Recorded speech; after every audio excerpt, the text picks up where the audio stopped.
இன்றைக்கி நம்ம எரித்ரோபோயசிஸ் அப்படிங்கிற ஒரு ஃபிசியாலஜிக்கல் ப்ராசஸ் பற்றி பார்க்க போகிறோம்.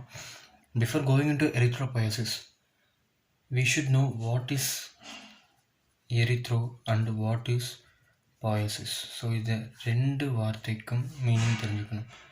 So erythro simply means it is red, poiesis means processing. So red processing அப்படின்னு நம்ம புரிஞ்சிக்கிறோம். பட் ஆக்சுவலி எரித்ரோபோயசிஸ் அப்படின்னா என்னங்கிறது, it is the process of origin, development, maturation of erythrocytes. Okay, origin அப்படின்னா எங்கேருந்து அது ஃபவுண்ட் ஆகுது, அதாவது எங்கேருந்து it starts. So okay, next டெவலப்மெண்ட்னா start ஆகிடுச்சு and where it grows, and finally maturation na where it finally gets its shape. So shape na not only the dimensions, also its constituency, adoda தன்மை, and then அதோட வெளிப்பாடு, இதெல்லாம் கடைசியாக ஃபைனலாக முடிகிறது maturation. Okay, erythrocytes. Erythro we know it is red. And what is sites அப்படின்னு நம்ம பார்த்தோன்னா, sites are simply cells. So red cells, so it directly means RBC. So எரித்ரோபோயசிஸ்னால் simply the origin, development and maturation of erythrocytes. அவ்வளோதான், இதுதான் இதோட definition. So definition over. Okay, next we shall move on to the sites of erythrocytes. So we all know that எரித்ரோசைட்டுங்கிறது ஒரு ஆர்பிசியோட immatured form அப்படின்னு சொல்லலாம். ஓகேவா, அதோட baby form. அந்த baby எந்தெந்த இடத்துலலாம் எப்படி தான் மெச்சூர் ஆகும் அப்படிங்கிறதான் இதில் பார்க்க போகிறோம். ஸோ ஃபஸ்ட் என்னென்னா ஃபீட்டல் லைஃப். ஓகே, ஃபீட்டல் லைஃப்னால் இன்ட்ராயூட்ரின் லைஃப். ஸோ நம்ம குழந்தையாக இருக்கும்போது மதரோட யூட்ரஸில் இருப்போம். ஐ மீன் we will be in a womb. ஓகேவா, அங்கே அந்த பீரியடில் நமக்கு என்ன நடக்கும், எந்த மாதிரி ஆர்பிசி ப்ரொடியூஸ் ஆகும் அப்படின்னு பார்த்தோம்னா, we call it as mesoblastic stage and hepatic stage and also myeloid stage. Okay, so definition முடிஞ்சது. நெக்ஸ்ட் சைட்டில் பார்த்தோம்னா ஃபீட்டல் லைஃப் பற்றி பார்க்குறோம். So foetal life is inside the uterus, the baby inside the uterus. The RBC எப்படி form ஆகுதுன்னா, first face is மீசோபிளாஸ்டிக் stage. இந்த மீசோபிளாஸ்டிக் stage அப்படிங்கிற அந்த வேர்டுக்கு நம்ம போகிற முன்னாடி அந்த வேர்டோட அர்த்தம் நமக்கு தெரியணும் இல்லையா. ஸோ மீசோ அப்படின்னா இட் இஸ் மிடில் அப்படின்னு அர்த்தம். So blast means for example எப்படி சொல்லலாம்னா, ஒரு நம்பர் ஆஃப் செல்ஸ் அப்படின்னு சொல்லலாம். இல்லைனா forming a number of cells, இல்லைனா ஒரு precursor cells. It will be fine. ஓகேவா, we shall call it as precursor cells. ஓகேவா, மிடில் ப்ரிகார்சர் செல்ஸ், இதுதான் இதோட மீனிங். குழந்தைங்களாம் இன்ட்ராயூட்ரின் லைஃப்பில் இருக்கும்போது ஃபஸ்ட்டு 2 months பார்த்திங்கன்னா இந்த ஆர்பிசிஸ் யோக் சாக். ஓகே, இதோட மீசன் கைமில் தான் ப்ரொடியூஸ் ஆகும். எதுனா ஆர்பிசி. ஓகே, நல்லா திங்க் பண்ணிக்கோங்க. In fetal life we have the first stage called mesoblastic stage, which itself, அதோட மீனிங் என்னென்னா, meso is middle, plastic is precursor cells of any type of mature cells. ஒரு mature செல்லோட முன்னாடி டைப்புன்னு சொல்லலாம். ஓகேவா, அதோட ப்ரிகார்சர் செல் தான் பிளாஸ்டிக்னு சொல்லுவோம், what ever plastic it is. Next பார்த்தீங்கன்னா இந்த இன்ட்ராயூட்ரின் லைஃப்பில் ஃபஸ்ட்டு 2 months யோக் சாக்கோட மீசன் கைமல் செல்ஸை தான் ஆர்பிசிஸ் ப்ரொடியூஸ் ஆகும். ஸோ நம்மளால் ஞாபகம் வச்சுக்க வேண்டியது என்னென்னா, மீசன் கைம் அப்படிங்கிறது ஒரு விதமான ஆரிஜின். எப்படின்னா, ஃபார் எக்ஸாம்பிள் போன் மேரோ இந்த மாதிரியான சப்ஸ்டன்ஸ்லாம் இன் இன்ட்ராயூட்ரின் லைஃப் மீசன் கைமாக தான் இருக்கும். மீசன் கைமல் ஆரிஜினாக தான் இதெல்லாமே இருக்கும். So RBCs in fetal life is from mesenchyme of yolk sac. So okay, next என்னன்னா hepatic life. இது வந்துட்டு எதில் வரும்னா ஃபீட்டல் லைஃப்பில் வரும். ஸோ ஃபஸ்ட் ஸ்டேஜ் வந்து மீசோபிளாஸ்டிக் ஸ்டேஜ், செகண்ட் ஸ்டேஜ் வந்து hepatic stage. Okay, hepatic itself means it is லிவர்னு அங்கேயே வந்துட்டு எக்ஸ்பிளைன் பண்ணி முடிச்சுட்டாங்க. ஸோ ஹெப்பாட்டிக் ஸ்டேஜ்னால் ஒன்றும் கிடையாது. ஃப்ரம் 3rd month லிவர் தான் வந்துட்டு ஆர்பிஸை ப்ரொடியூஸ் பண்ணுற மெயின் ஆர்கனாக இருக்கும். So okay, also spleen and lymphoid ஆர்கன்ஸும் வந்துட்டு எரித்ரோபோயசிஸில் இந்த டைமில் இன்வால்வ் ஆகும். But mainly in hepatic stage இந்த லிவர் தான் வந்து ஹெப்பாட்டிக் ஸ்டேஜ் அப்படிங்கிறது வந்து டைரக்ட் மீனிங். இந்த ஹெப்பாட்டிக் ஸ்டேஜில் what happens is the liver itself start producing the RBCs from 3rd month. ஸோ இந்த 3rd monthலேருந்து liver starts to produce the RBCs. அவ்வளோதான். Next we have move on to myeloid stage. So yes, myeloidனா nothing, myeloidனா marrow, அவ்வளோதான். So marrow stage இப்போ ஈஸியாக நமக்கு பாயிண்ட்டுக்கு வந்துட்டோம். ஓகேவா, marrow ஸ்டேஜ்னா என்ன? எஸ், லாஸ்ட் 3 months இன்ட்ராயூட்ரன் லைஃபோட கடைசி 3 months வந்துட்டு ரெட் போன் மேரோ அண்ட் லிவர் தான் ஆர்பிசிஸை ப்ரொடியூஸ் பண்ணணும். So simple. ஓகேவா, இன்ட்ராயூட்ரன் லைஃபோட லாஸ்ட் 3 months ரெட் போன் மேரோவும் லிவரும் தான் வந்து ஆர்பிசிஸ் ப்ரொடியூஸ் பண்ணணும். ஸோ ஃபஸ்ட்டு நம்ம என்ன பார்க்குறோன்னா சைட் ஆஃப் ஆர்பிசி ப்ரொடக்ஷன்ஸ் பார்த்துட்ருக்கோம். அதில் வந்து ஃபஸ்ட்டு ஸ்டேஜ் வந்துட்டு ஃபீட்டல் ஸ்டேஜ். ஓகேவா, ஃபீட்டல் ஸ்டேஜ்னால் என்ன? நம்ம வந்து அம்மாவோட வயிற்றில் இருக்கிற அந்த ஸ்டேஜ். அது வந்து 3ஆக பிரிக்கிறாங்க. ஒன்று வந்து mesoblastic stage and second one is hepatic stage and final one is myeloid stage. In mesoblastic stage up to first 2 months mesenchyme from yolk cell இங்கேருந்து ஆர்பிசிஸ் வரும். After from the 3rd stage, I mean 3rd month, liver produces RBC and myeloid stage எங்கே வரும்னா கடைசி 3 months red phone மேரோலேருந்து வரும். So first 2 months என்னது? mesenchyme. from 3rd month liver, last 3 months red phone மேரோ, also liver. So இதெல்லாம் தான் foetal லைஃபோட எரித்ரோபோயசிஸ் sides. Okay, இது நம்ம நல்லா ஞாபகம் வச்சுக்கிட்டோம். நெக்ஸ்ட் வந்துட்டு நம்ம பிறந்ததுக்கப்புறம் in childhood and also adulthood இந்த டைம்லேயும் போன்ஸில் வந்து ஆர்பிசிஸ் க்ரியேட் ஆக ஆரம்பிக்கும். ஃபார் எக்ஸாம்பிள், இப்போ நம்ம வந்து மதரோட யூட்ரஸ் வந்து வெளியே வந்துட்டோம்னா will be newborn baby இல்லையா? இந்த நியூ பார்ன் பேபி வந்துட்டு and then to adult after attaining the maturity இல்லையா? இதை ரெண்டாக பிரிக்கிறாங்க. எப்படின்னா up to the age of 20 and then after 20 இப்படின்னு பிரிக்கிறாங்க. So before 20, after 20. ஸோ இந்த பிஃபோர் 20 அப்படின்னு பார்த்துக்கிட்டோன்னா ஆர்பிசிஸ் வந்து எல்லா விதமான போன்ஸில் இருக்கிற மேரோலையும் ப்ரொடியூஸ் ஆகும். ஸோ இங்கே நான் எல்லா விதமான போன்ஸ்னு சொல்கிறது long bones, flat bones, membranous bones, all sort of bones. ஓகேவா, before 20 year all bones produces RBC. Okay, அப்போ ஆஃப்டர் 20 மட்டும் என்னடா ஆயிரும் அப்படின்னு பார்த்தோன்னா ஆர்பிசிஸ் வந்துட்டு மெம்ப்ரேனியஸ் போன்ஸ் இருந்து மட்டும்தான் ப்ரொடியூஸ் ஆக ஆரம்பிக்கும். ஸோ மெம்ப்ரேனியஸ் போன்ஸோட எக்ஸாம்பிள்ஸ் வந்து வெர்டிப்ரா, ஸ்டெர்னம், வேறு எதுவும் கூட ரிப்ஸ் சொல்லலாம், ஸ்கல் அண்ட் தென் வந்துட்டு ஸ்கேப்லா கூட சொல்லலாம். ஆல்சோ ஆஃப்டர் 20 எப்படி மெம்ப்ரேனியஸ் போன்ஸ் இருந்து மட்டும் வருமோ அதே மாதிரி லாங் போன்ஸோட எபிஃபைசியல் ஏரியாவிலேருந்து கூட ஆர்பிசி ப்ரொடக்ஷன்ஸ் நடக்கும். ஸோ நம்ம நல்லா ஞாபகம் வேண்டியது என்னென்னா before 20 every bone marrow of the single bone produces RBC, but after 20 only the membranous bones and the epiphyseal area of the long bones can produce RBC. இதை நம்ம நல்லா ஞாபகம் வச்சுக்கணும். ஓகே, நெக்ஸ்ட் வந்துட்டு இந்த அடல்ட்ஸை வந்து பார்த்திங்கன்னா லிவரும் ஸ்ப்ளீனும் வந்துட்டு பிளட் செல்ஸை வந்துட்டு ப்ரொடியூஸ் பண்ண ஆரம்பிக்கும். நெக்ஸ்ட் வந்துட்டு சேஞ்சஸ் டியூரிங் எரித்ரோபோயசிஸ். இந்த எரித்ரோபோயசிஸ் நடக்கும்போது அந்த ஆர்பிசிஸ் வந்துட்டு how they become from immature to mature, அதுதான் இந்த பாயிண்டில் பார்க்க போகிறோம். ஸோ ஃபஸ்ட் என்ன நடக்கும்னா சைஸ் ரிடக்ஷன் நடக்கும். ஸோ ஃபஸ்ட் ஒன் வந்து சைஸ் ரிடக்ஷன், செல்லோட சைஸ் ரெடியூஸ் ஆகும். எவ்வளோன்னு பார்த்தோம்னா அதோட டயாமீட்டர் வந்துட்டு 25ல் இருக்கும். ஸோ எண்ட் ஆகும்போது 7.2 மைக்ரான்ஸில் வந்து முடியும். ஸோ சைஸ் ரிடக்ஷன் நடக்கும். நெக்ஸ்ட் வந்து பார்த்தீங்கன்னா disappearance of nucleoli and nucleus.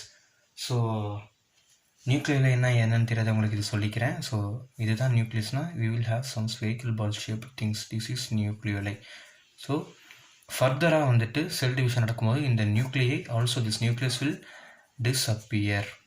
Okay, next point வந்துட்டு appearance of hemoglobin. Yes, hemoglobin starts appearing once the nucleus and nuclei gets vanished. ஓகேவா, இது ரெண்டும் டிஸ்அப்பியர் ஆனதுக்கப்புறம் ஹீமோக்ளோபின் பிளட்டில் பிளட் செல்லில் வந்துட்டு it start to evolve. Next வந்துட்டு the changes in the staining properties of the cytoplasm because of the acidic and basophilic changes. ஓகேவா, என்ன சொல்கிறாங்கன்னா சைட்டோபிளாசம் வந்துட்டு இந்த ஸ்டேஜ் வரைக்கும் பேசோஃபிலிக்காக இருக்கும். Once the haemoglobin gets into it becomes acidophilic. ஓகேவா, ஸ்டெயினிங் பண்ணும்போது அந்த ப்ளூ கலர் ரெட் கலராக ஆகும் அப்படின்னு சொல்கிறாங்க. ஓகேவா, ஸ்டெயின் வந்து பேசோஃபிலிக்காக இருக்கும்போது ப்ளூ கலராகவும் அசிடோஃபிலிக்காக இருக்கும்போது ரெட் கலராகவும் இருக்கும் அப்படின்னு வந்து சொல்கிறாங்க. ஸோ இதுதான் அந்த 4 பாயிண்ட்ஸ். ஃபர்ஸ்ட் பாயிண்ட் என்னென்னா size reduction, second point disappearance of nucleoli and nucleus, third point appearance of haemoglobin, fourth point the change in the staining properties of cytoplasm. Okay, so இப்போ நம்ம பார்க்க போகிறது எரித்ரோபயோசிஸோட ஸ்டேஜஸ். ஸோ எரித்ரோபயோசிஸோட ஸ்டேஜஸ்ங்கிறது how a colony forming unit erythrocyte finally becomes into a matured RBC அப்படிங்கிற ஒரு பேசிக் concept தான் இது. ஸோ ஃபஸ்ட் ஸ்டேஜ் வந்துட்டுன்னா காலனி ஃபார்மிங் எரித்ரோசைட் யூனிட்ஸ். ஓகேவா, so colony forming units of எரித்ரோசைட்ஸ்னு கூட சொல்லலாம். இதுதான் வந்துட்டு யூனிட் டெவலப்பர். ஓகேவா, இது என்ன பண்ணோன்னா நிறைய கிரானுலோசைட்ஸாக இருக்கும். ஸோ இதெல்லாம் வந்து ஒரு பெரிய பிளாஸ்டோசைட்ஸாக மாறி they will become into a culture. ஓகேவா, அந்த மாதிரி ஞாபகம் வச்சுக்கோங்க. It is a colony of erythrocytes. Okay, next வந்துட்டு the first stage of the எரித்ரோபயோசிஸ்ங்கிறது ப்ரோ எரித்ரோபிளாஸ்ட். அதுதான் ஸ்டேஜ் நம்பர் 1. ஸோ ஸ்டேஜ் நம்பர் 1 ப்ரோ எரித்ரோபிளாஸ்ட். இதுதான் ஸ்டேஜ் 1. இந்த ப்ரோ எரித்ரோபிளாஸ்டில் வந்து பார்த்தோம்னா so simple, we shall divide into proerythroblast. So நமக்கு பிளாஸ்டோட மீனிங் தெரியும். They are immature cells or precursor cells. Erythro is course red. ப்ரோனா பிஃபோர். ஓகேவா, ஒரு விஷயம் நடக்கிறதுக்கு முன்னாடி. போஸ்ட் அப்படின்னு கிடையாமல் ப்ரீ அப்படின்னு சொல்கிறோம் இல்லையா, அதுதான் ப்ரோ, முன்னாடி. அப்போ ரெட் இங்கே ப்ரிகர்சர் செல். ஸோ அப்போ வந்துட்டு இம்மெச்சூர் ஆர்பிசிக்கும் முன்னாடி ஸ்டேஜ் தான் வந்து இந்த ப்ரோ எரித்ரோபிளாஸ்ட். ஸோ இதுலேயே நமக்கு வந்து ஒரு மீனிங் வந்துடும். ஸோ இந்த ப்ரோ எரித்ரோபிளாஸ்ட் அப்படிங்கிறது வந்துட்டு டயாமீட்டரில் ரொம்ப ரொம்ப பெரிய விஷயம். பிகாஸ் அதோட டயாமீட்டர் மட்டும் 20 மைக்ரான்ஸ் இருக்கும். ஆல்சோ இதோட நியூக்ளியஸும் பெருசு. ஆல்சோ வந்துட்டு இது வந்துட்டு ஃபுல் செல்லையும் கவர் பண்ணிடும். இந்த நியூக்ளியஸ் ஃபுல்லுமே வந்துட்டு தான் இந்த செல் ஃபுல்லாக இருக்கும். இந்த நியூக்ளியஸ்க்கு வந்துட்டு 2 நியூக்ளியோலை இருக்கும். இந்த ப்ரோ எரித்ரோபிளாஸ்டில் ஹீமோக்ளோபின் இருக்காது. இதோட சைட்டோபிளாசம் பேசோஃபைலிக் நேச்சராக தான் இருக்கும். ஓகே, இது செவரல் டைம்ஸ் வந்துட்டு ஃபர்தராக எவால்வ் ஆகும்போது ஹீமோக்ளோபின் கண்டென்ட் இதில் வரும். ஸோ நம்ம நல்லா ஞாபகம் என்ன, ப்ரோ எரித்ரோபிளாஸ்ட் அதோட டயாமீட்டர் ரொம்ப பெருசு. It has nucleus which is fully occupied. ஃபுல்லாகவே அந்த நியூக்ளியஸ் வந்துட்டு இருக்கும். அந்த நியூக்ளியஸில் 2 நியூக்ளியோலை இருக்கும். இதில் ஹீமோக்ளோபின் இருக்காது. சைட்டோபிளாசமோட ஸ்ட்ரெயின், அந்த ஸ்ட்ரெயின் வந்துட்டு basophilic in nature. Okay, next வந்துட்டு ஏர்லி நார்மோபிளாஸ்ட். இது வந்து stage number 2, early normoblast. Okay, early நமக்கு எல்லாருக்குமே எடுத்தோன்னே மீனிங் தெரிஞ்சிடும். நார்மோபிளாஸ்ட். ஸோ இங்கே நார்மோங்கிறது the normal, modified or modern, எப்படினாலும் சொல்லலாம் அந்த. ஓகேவா, blast is it is immature or precursor cell. Okay, so இதோட நெக்ஸ்ட் ஸ்டேஜ் தான் ஏர்லி நார்மோபிளாஸ்ட். ஏர்லி நார்மோபிளாஸ்ட் என்ன, இந்த மெச்சூர்டு ப்ரிகர்சர் செல்லோட ஏர்லி ஸ்டேஜ், அதை பற்றி பேச போகிறோம் இந்த ஏர்லி நார்மோபிளாஸ்ட் ஸ்டேஜில். இந்த ஏர்லி நார்மோபிளாஸ்ட் ஸ்டேஜ் வந்து எப்படின்னா ப்ரோ எரித்ரோபிளாஸ்டோட சின்னதாக தான் இருக்கும். டயமீட்டர் ஆல்மோஸ்ட் வந்துட்டு 15 மைக்ரான்ஸ் அவ்வளோதான் இருக்கும். இந்த நியூக்ளியஸ் மட்டும் பார்த்தீங்கன்னா நியூக்ளியிலே வந்து டிஸப்பியர் ஆகிடும் because of the chromatin network condensation. Nucleus இதுக்குள்ள நியூக்ளியலை இருக்கும். ஓகேவா, இதுக்குள்ள நிறைய குரோமாட்டின்லாம் இருக்கும். ஓகே, இது கண்டென்ஸ் ஆக the nucleoli will get disappeared. So early normoblast பீரியடில் நியூக்ளியலை இரண்டும் disappears because of condensation of chromatin network. It is very very important இந்த வார்த்தை, because of condensation of chromatin network. Okay, next வந்து பார்த்தீங்கன்னா இதோட cytoplasmic strain nature வந்துட்டு பேசோஃபைலிக் தான். அதனால கூட இது பேசோஃபைலிக் எரித்ரோபிளாஸ்ட்னு சொல்லுவாங்க. இந்த ஸ்டேஜில் இருக்கிற அந்த செல்லை பேர் பேசோஃபைலிக் எரித்ரோபிளாஸ்ட் சொல்லுவாங்க. நெக்ஸ்ட் வந்துட்டு இந்த கண்டென்ஸ் நெட்வொர்க் வந்துட்டு என்ன பண்ணோன்னா ரொம்ப டென்ஸாக வந்துட்டு ஃபார்ம் ஆகிடும் அப்படின்னு சொல்கிறாங்க. டென்சர் மீன்ஸ் லைக்ஸ் இப்படி இருக்கும், இப்படி இருக்கிறது will become this. Okay, due to the condensation. Okay, next we shall move on to the stage 3, intermediate normoblast.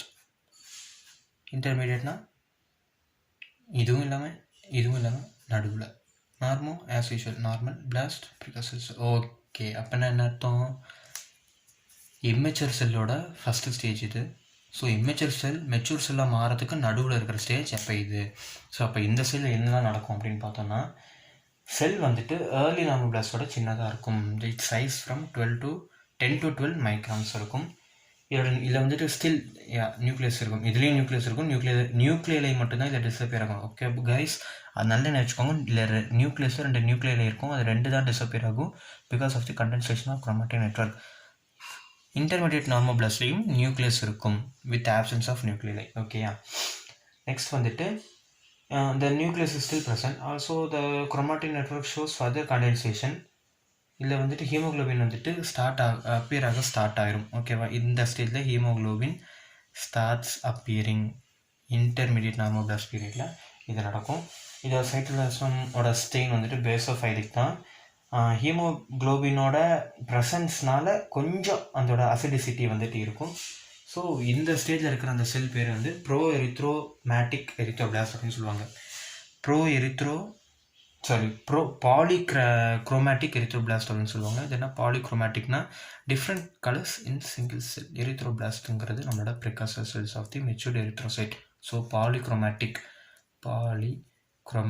அப்படின்னு சொல்லுவாங்க. எதெல்லாம் இன்டர்மீடியட் நார்மோபிளாஸ்ட் இருக்கக்கூடிய அந்த எரித்ரோசைட் பேர் polychromatic normoblast because of the presence of both acidic and basic colors. Okay, next வந்துட்டு stage number 4, late நார்மோபிளாஸ்ட். Okay, இதோட late நார்மோபிளாஸ்ட்னா as usual mature ஆகிறதுக்கு முந்தைய ஸ்டேஜ் அப்படின்னு வச்சுக்கலாம். ஓகேவா, ஸோ இந்த டைமில் வந்து பார்த்திங்கன்னா செல்லோட அந்த டயமீட்டர் வந்துட்டு நல்லாவே தாறுமாற 8 to 10 மைக்ரான்ஸ் வந்து குறைஞ்சிடும் அதோட டயமீட்டர். நியூக்ளியஸும் சின்னதாயிரும். ஆல்சோ வந்துட்டு அது குரோமாட்டின் நெட்வொர்க் ரொம்ப ரொம்ப கண்டென்ஸ் ஆகி லைக் இப்படி இருக்கும். So what is this? It is an ink spots. Okay, இந்த ஸ்டேஜில் இதுக்கு பேர் தான் இங்க் ஸ்பாட் நியூக்ளியஸ் அப்படின்னு சொல்லுவாங்க. அந்தளவுக்கு சின்னதாயிரும் இங்க் ஸ்பாட் நியூக்ளியஸ். எப்படி மைக்ரோஸ்கோப்பில் பார்க்கும்போதே அது இப்படி தான் இருக்குமா. So it is ink spot nucleus. At the stage of late normoblast நம்ம என்னென்ன நடக்குதுன்னா, லேட் நார்மோபிளாஸ்ட்னா 8 to 10 மைக்ரான்ஸ்க்கு குறைஞ்சிருது டயமீட்டர். ஸோ உள்ளே இருக்கிற நியூக்ளியஸும் சைஸ் குறையுது. அப் டு விச் சைஸ்னால் ஜஸ்ட் அன் இங்க் ஸ்பாட் அந்த அளவுக்கு தான் இருக்கான். நெக்ஸ்ட் வந்துட்டு இதில் வந்து ஹீமோக்ளோபினோட குவான்டிட்டி வந்துட்டு அதிகமாகிடுது. ஓகே, ஆல்சோ வந்துட்டு சைட்டோபிளாசம் ஹீமோக்ளோபினோட குவான்டிட்டி அதிகமாகறனால அசிடோஃபைலிக்காக மாறுது. when we strain the cytoplasm of this stage cell it is acidic in nature அப்படின்னு வரும். ஸோ இதுக்கு வந்துட்டு ஆர்த்தோக்ரோமேட்டிக் எரித்ரோபிளாஸ்ட் அப்படின்னு வந்து பேர். ஸோ இன்னொன்று வந்துட்டு என்னென்னா, இந்த ஸ்டேஜில் வந்து நியூக்ளியஸ் டிஸப்பியரும் ஆயிரும். அந்த டிஸப்பியர் ஆகிற ஸ்டேஜுக்கு பேர் தான் பைக்னாசிஸ். ஸோ செல் டிஸப்பியர் ஆனால் அதுக்கு பேர் என்ன? பைக்னாசிஸ். ஸோ லேட் நார்மோபிளாஸ்ட்ல என்னென்ன நடக்குதுன்னா 8 to 10 மைக்ரான்ஸ்க்கு குறைஞ்சிருது cell size. Nucleus becomes ink spot, also disappear called pyknosis. Due to the highly influence the quantity of hemoglobin, the cytoplasm becomes acidophilic. Okay, next வந்து 5th stage ரெட்டிகுலோசைட். என் notes பார்த்து உங்களால் எழுதவே முடியாது, so follow பண்ணுங்கள். Sorry, next வீக்லேருந்து அதை update பண்ணிடுறோம். ஓகேவா, hand writing ரொம்ப இதை திடீர்னு யாருன்னா பார்த்தாங்கன்னா எவனாலுமே எழுத முடியாது இல்லையா. Sorry for this doctor handwriting. ரெட்டிகுலோசைட்டுங்கிறது otherwise known as the immature RBC. ஓகேவா, இன்னுமாடா இது எப்படி இருக்குன்னு கேட்காதீங்க. Because this is immature, not anymore. It is precursor, it is immature now. Okay, it will get the final shape at the next stage, but this stage it might get some properties of the original RBC. அது என்னென்ன properties அப்படின்னு பார்த்தீங்கன்னா, simply saying matured ஆர்பிசியோட கொஞ்சம் லார்ஜராக இருக்கும். ஓகேவா? Next வந்துட்டு இதோட சைட்டோபிளாசமில் நிறைய ரெட்டிகுலர் நெட்வொர்க் இருக்கும். ஆல்சோ வந்து இந்த ரெட்டிகுலர் நெட்வொர்க் வந்துட்டு ரெட்டிகுலோசைட் அப்படிங்கிற ஒரு பேர் வந்து இந்த ஸ்டேஜில் இருக்கிற செல் வந்துட்டு வாங்கி கொடுத்துருது. ஸோ ரெட்டிகுலர் ஃபார்மேஷன் அதனால் இந்த ஸ்டேஜில் இருக்கிற அந்த எரித்ரோசைட்டை வந்து நம்ம வந்து ரெட்டிகுலோசைட் அப்படின்னு நம்ம வந்து சொல்லலாம். இந்த ரெட்டிகுலோசைட் வந்து பார்த்திங்கன்னா சின்ன குழந்தைங்களுக்கு வந்து 2 to 6% இருக்கும் ஆர்பிசியில். ஓகேவா? ஸோ எப்படின்னா ஒரு 100 ஆர்பிசியில் 2 இல்லைன்னா ஒரு 6 ஆர்பிசிஸ் வந்துட்டு இந்த ஸ்டேஜில் இருக்கும். ஆல்சோ இந்த ரெட்டிகுலோசைட் வந்துட்டு பேசோஃபிலிக்காக தான் இருக்கும். ஏன்னு சொல்லுங்கள் பார்க்கலாம்.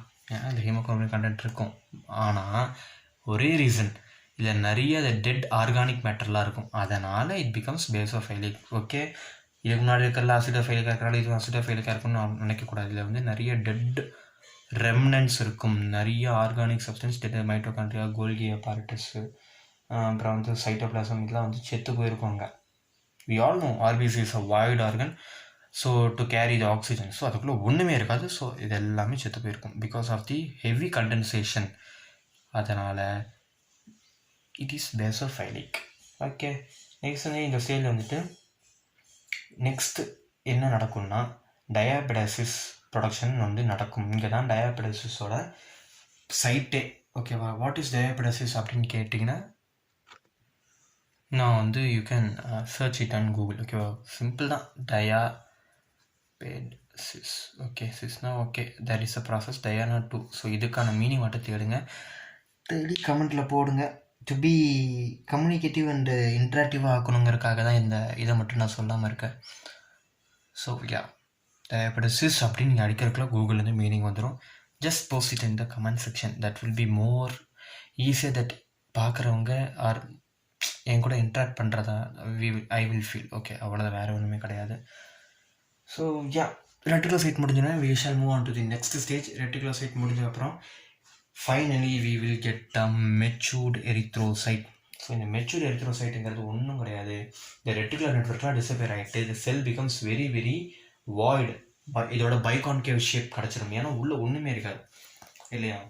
அந்த உள்ள எதுனா கேப் எதனா ஃபில் பண்ணாதான் அது வந்து it will become the somewhat like a bulger section. இது வரைக்கும் அதுக்குள்ளே எது இருக்காதனால இட் வில் பிகம் பைகான்கேவாக தான் இந்த ஷேப்பில் இருக்கும். நெக்ஸ்ட் வந்து செல் 7.2 மைக்ரான் டயாமீட்டர்ஸ்க்கு வந்துட்டு குறைஞ்சிரும். இந்த மெச்சூர்ட் ஆர்பிஸ் வந்து ஹீமோகுளோபின் இருக்கும், நோ நியூக்ளியஸ் இருக்காது. ஸோ ப்ரோ எரித்ரோபிளாஸ்ட் வந்து ஆர்பிசி ஆகிறதுக்கு it will take 7 days. Also it requires reticulocyte stage வர வரைக்கும் it will require 5 days, and from reticulocyte to mature RBC it will take 2 days. Okay, என்னென்ன ஆகும்? Reticular network disappear ஆயிரும், செல் வந்துட்டு mature ஆயிரும், பைகான்கே shape வந்துடும், செல் வந்துட்டு 7.2 மைக்ரானுக்கு குறைஞ்சிரும், ஐ மீன் அதோட டயாமீட்டர் குறைஞ்சிரும். நெக்ஸ்ட் வந்துட்டு இதோட ஹீமோகுளோபின் கண்டென்ட் அதிகமாக இருக்கும், nucleus 0, there is no nucleus. Next வந்துட்டு ரெட்டிகுலோசைட் ஸ்டேஜ் அடையிறதுக்கு 5 days ஆகும். Reticulocyte to mature it will get 2 days. So that's it, stages of erythropoiesis. Next நம்ம வந்து ஃபைனலாக பார்க்க போகிறோம்னா the factors that affect the erythropoiesis production. ஓகேவா? இப்போ வந்து ஒரு எரித்ரோசைட் வந்துட்டு டெவலப்மெண்ட் அண்ட் மெச்சுரேஷன் ஆகணும்னா அதுக்கு நிறைய ஃபேக்டர் ரொம்ப ரொம்ப முக்கியமாக இருக்கும். அதில் வந்துட்டு 3 ஃபேக்டர் நம்ம வந்து லிஸ்ட் அவுட் பண்ணலாம். ஸோ வாட் இஸ் தோஸ் 3னா ஸ்டிமுலேஷன் ஃபேக்டர், அடுத்து வந்துட்டு மெச்சுரேஷன், அண்ட் தென் ஹீமோகுளோபின் ஃபார்மேஷனுக்கு தனியாக ஒரு ஃபேக்டர் தேவை. ஸோ ஃபஸ்ட் ஒன் என்னது? Stimulation factor. Second one is maturation. இது ரெண்டும் எரித்ரோசைட்டுக்கு வரும். ஸோ ஃபைனலி ஹீமோகுளோபின் ப்ரொடக்ஷனுக்கு மட்டும் ஒரு தனியாக ஒரு ஃபேக்டர் தேவை. ஸோ நம்ம ஃபஸ்ட் வந்து ஹீமோகுளோபின் ஃபார்மேஷனுக்கு தேவையான ஃபேக்டர்ஸ் என்னென்னு பார்த்துருவோம். ஸோ நிறையா மெட்டீரியல் தேவைப்படும், ஏன்னா வந்து இந்த சப்ஸ்டன்சஸ்லாம் இல்லைன்னா ஹீமோகுளோபின் இல்லாமல் போகிறதுனால we will get anaemia. So what they enlist is the first class proteins and amino acids. இந்த ஃபஸ்ட் கிளாஸ் ப்ரோட்டீன்ஸ் வந்து ஒன்றும் கிடையாது, it will have the high biological value. High biological value na it will have more number of protein content in it, and it ensures that the hemoglobin gets the possible nutrient for becoming the former area. ஓகேவா, form ஆகிறதுக்கு it will require.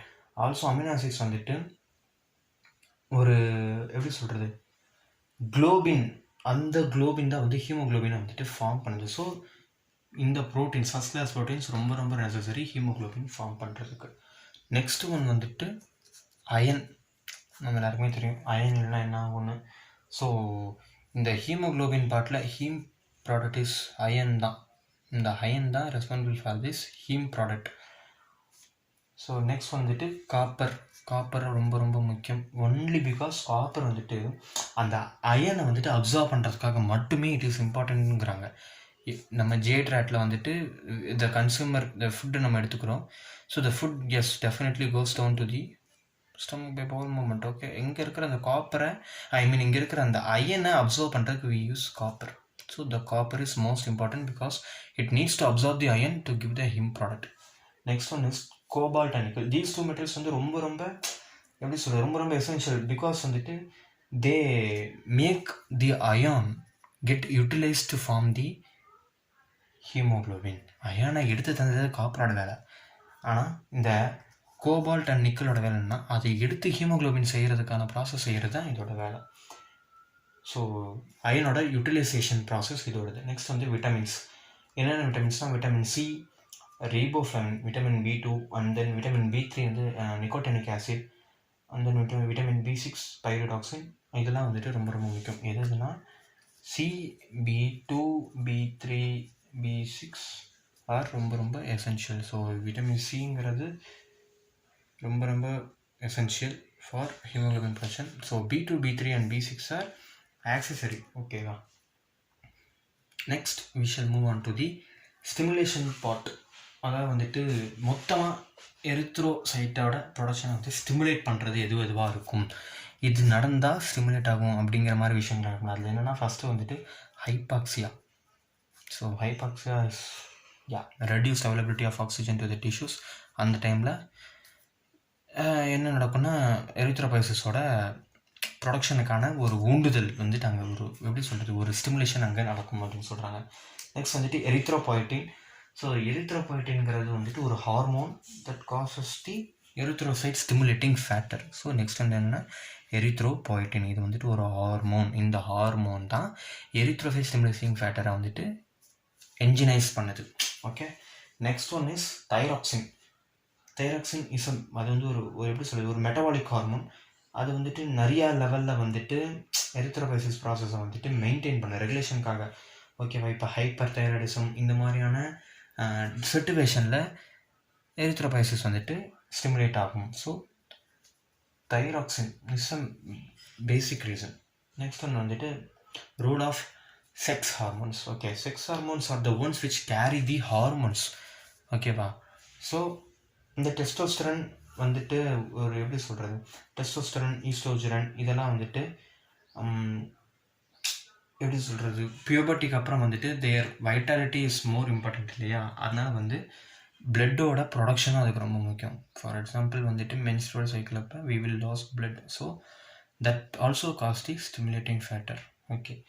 Next வந்துட்டு haematopoietic growth factors. Haematopoietic growth factors வந்துட்டு என்னன்னா for example இந்த interleukin substances இதெல்லாம் இருக்கும் இல்லையா. So அதோட ப்ராலிஃபரேஷன் வந்துட்டு இன்டியூஸ் பண்ணுன்னு சொல்கிறாங்க. ஃபார் எக்ஸாம்பிள் ஹெமட்டோபைட்டிக் அப்படின்னு நம்ம எடுத்துக்கிட்டோம்னாலே அது வந்து ஒரு க்ரோத் ஃபேக்டர். அது என்ன பண்ணுன்னா க்ரோத் ஃபேக்டர்னாலே இட் நீட்ஸ் பிளட். ஸோ அது வந்து ஸ்டிமுலேட் பண்ணும். எப்படின்னா interleukin 3 is secreted by T cells. ஓகேவா. Interleukin 6 secreted by T cells. Interleukin 11 secreted by osteoblasts. So இது எல்லாமே பிளட்டோட products. So it requires blood. Next வந்துட்டு we shall move to vitamin.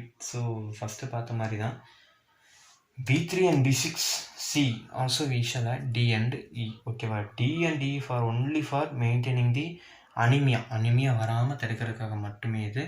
So இது வந்து குறையும் போது there is an alarm that causes stimulation of erythropoiesis. Okay. Next வந்துட்டு maturation factor finally. So maturation factor is 3. ஒன்று வந்துட்டு விட்டமின் B12. நெக்ஸ்ட் ஒன்று வந்துட்டு இன்ட்ரென்சிக் ஃபேக்டர் ஆஃப் கேசில் அப்படின்னு சொல்லுவாங்க. இது வந்துட்டு பெரேட்டல் செல்ஸோட மியூகோஸால் இருக்கும். ஓகேவா. இது என்னென்னா ரொம்ப ரொம்ப எசென்ஷியல். எதுக்குன்னா பீட்டில் வந்துட்டு அப்சர்வ் பண்ணுற இன்ட்ரெஸ்டிங் வந்து அப்சர்வ் பண்ணுறதுக்காக மட்டுமே இது ரொம்ப ரொம்ப இது இந்த இன்ட்ரென்சிக் ஃபேக்டர் ரொம்ப முக்கியம்.